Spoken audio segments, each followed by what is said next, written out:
വളരെ കാലം മുമ്പ് പുരാതന അറേബ്യയിൽ 3 നിധിവേട്ടക്കാരുണ്ടായിരുന്നു. ഒരിക്കൽ അവർ ഒരു മരുഭൂമിയിലൂടെ സഞ്ചരിക്കുകയായിരുന്നു. കുറച്ചു ദൂരം സഞ്ചരിച്ചപ്പോൾ മണലിനടിയിൽ എന്തോ ഒരു തിളങ്ങുന്നൊരു വസ്തു അവർ കണ്ടു. അവർ അവിടെ ചെന്ന് അത് പുറത്തെടുത്തു. അതൊരു നിധിപ്പെട്ടിയായിരുന്നു.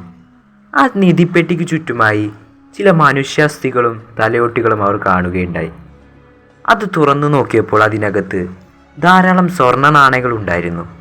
അവർ 3 പേരും അത് വീതിച്ചെടുക്കാൻ തീരുമാനിച്ചു. അങ്ങനെ അവർ മുന്നോട്ട് സഞ്ചരിച്ചു. ഒടുവിൽ മരുഭൂമി കടന്ന് ഒരു വനത്തിൻ്റെ അടുത്ത് എത്തിച്ചേരുകയുണ്ടായി.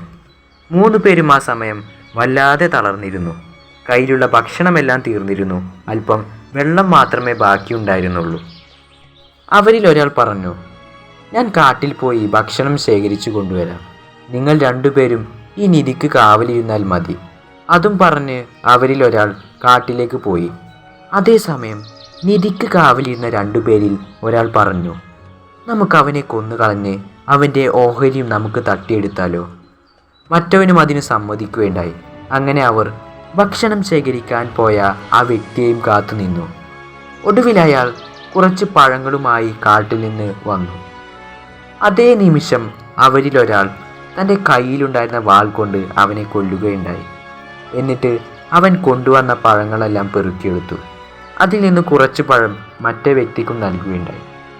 പക്ഷേ അവിടെ അതിനേക്കാൾ വലിയൊരു ചതി ഒളിഞ്ഞിരുന്നു. കാട്ടിലേക്ക് പഴം ശേഖരിക്കാൻ പോയ വ്യക്തി അവരേക്കാൾ വലിയ തന്ത്രശാലിയായിരുന്നു.